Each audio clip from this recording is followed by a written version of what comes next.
Imagine you're a sailor in 1492. You're weeks into the open ocean. No land, no GPS, no map that shows what's ahead. And the only thing keeping you going is a poem.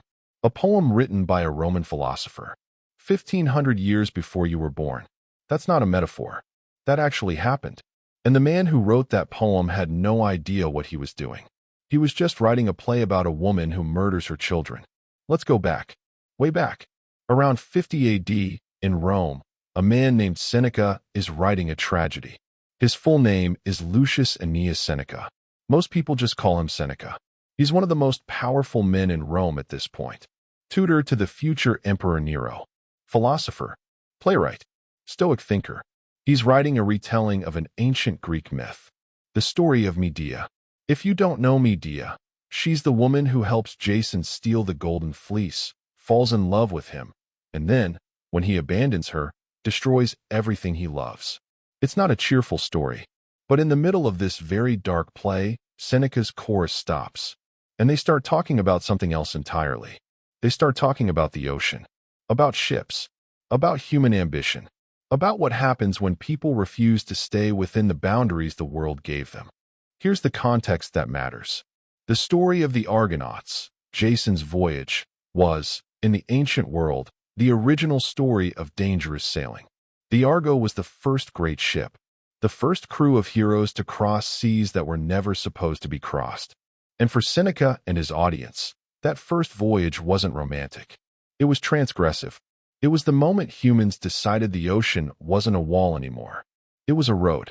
And everything that came after, all the chaos, all the suffering, was the price you pay for crossing that line. The chorus in Medea is mourning that moment. They're saying, humans broke the natural order the first time they built a ship and sailed somewhere they weren't supposed to go. And it's inside this lament that Seneca writes the lines that will, 15 centuries later, completely change how one man sees his own life. The Latin goes like this: Venient annus secula seris, cobus oceanus vincula rerum laxit, et ingens patit tellus, tethisque novos dedigat orbs, nec sit terris ultima thule. If you don't read Latin, here's what it means. There will come, in the years of late ages, an epoch when ocean will loosen the bonds of the world. The vast land will lie open. The sea will disclose new worlds. And Thule will no longer be the farthest of lands. Read that again slowly. The sea will disclose new worlds. Written around 50 AD. Now, what is Thule? To the ancient Romans, Thule was the edge. It was the last known island at the farthest north. Probably what we'd call Iceland today. Maybe the Faroe Islands. The exact location was debated even then. But the concept was clear. Thule meant the absolute limit. The final dot on the map. The place where the world ran out. And Seneca says, one day, Thule won't be the end anymore. One day, the ocean will open up. And something else will be there. Now here's where this gets interesting. Seneca wasn't predicting geography. He wasn't sitting in his study with a map saying, I think there's a continent over there. He was making a philosophical point. He was watching Rome expand. Watching Roman ships go farther and farther every generation. Watching technology outpace the old limits of the world. And as a Stoic philosopher, he understood something about human nature that feels very modern. He understood that human beings cannot leave a boundary alone. If there's a wall, they'll climb it. If there's an ocean, they'll sail it. If there's a limit, someone will eventually make it their life's mission to break it. Seneca wasn't saying a new world exists. He was saying we will never stop until we find one. That's a very different statement. And it turned out to be correct. But here's the twist. When this play was first printed in the 15th century, in the age of the printing press, something happened to those 5 lines. The word in line 378 was uncertain. The original manuscripts weren't all the same. Some ancient scribes had written Tethys, the sea goddess. Others had written something closer to Typhus, the name of the helmsman who steered the Argo. Tethys means the sea will reveal new worlds. Typhus means a new pilot will reveal new worlds. Different word, completely different meaning. In the edition that Christopher Columbus almost certainly read, the Editio Princeps printed in Ferrara in 1484, the word that appears is typhus. not a goddess, a sailor, a chosen navigator, a new helmsman for a new age. Now we need to talk about Columbus, because here's something that gets lost in the standard history. Columbus wasn't just a sailor looking for a trade route.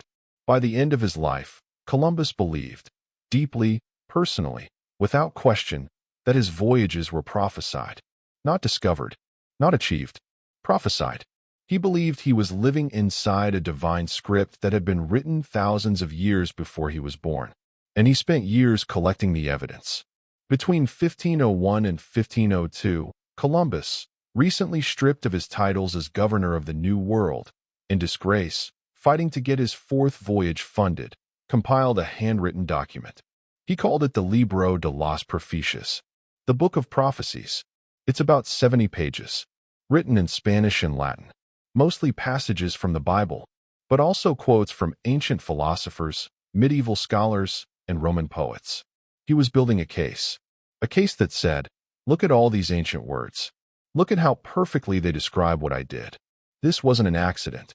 This was meant to happen, and I was the one meant to do it. He sent it to King Ferdinand and Queen Isabella. He needed that fourth voyage funded. And right there, in the middle of the Libro de las Profecías, Columbus copied out Seneca's lines from Medea, word for word. But he didn't copy Tethys. He wrote typhus, the sailor, the helmsman, the pilot, and in his own Spanish translation, he made it even clearer. He wrote, and this is a paraphrase of how scholars have rendered it, a new mariner, like Typhus who was the guide of Jason, will discover a new world. Columbus didn't just find these lines beautiful. He saw himself in them. He was the new Typhus. He was the helmsman of a new Argo. He was the man these words had been written for. Whether he genuinely believed that, or whether he was strategically framing his case for the crown, we can't know for certain. Probably both. But then something happened after Columbus died. His son, Fernando Colón, known in English as Ferdinand Columbus, was one of the greatest book collectors of the Renaissance. He owned over 15,000 books, an extraordinary library for the time. And among those books, he owned a copy of Seneca's Tragedies. One day, we don't know exactly when, Ferdinand picked up that copy and opened it to Medea. He found the chorus. He found those 5 lines.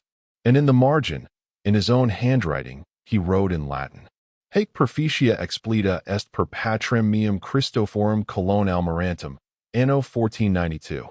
This prophecy was fulfilled by my father, Christopher Columbus, the admiral, in the year 1492. That book still exists. It's in the Biblioteca Colombina, inside the Seville Cathedral, in Spain. You could go see it. So here's the question that actually matters. Was Seneca right? Well, what did he actually say? He didn't say, sail west, and you'll find a continent. He didn't describe the Caribbean. He didn't name anyone. He didn't predict 1492. He said, the ocean will eventually stop being a wall. Humans will push past every limit they're given. And whatever Thule is today, whatever you think is the edge, won't be the edge forever. That's not a prophecy in the supernatural sense. That's a pattern observation, a statement about human nature dressed in poetic language. And it was correct. But here's what's genuinely fascinating about this whole story. Columbus read that poem, and he didn't hear philosophy. He heard his name. He heard his mission.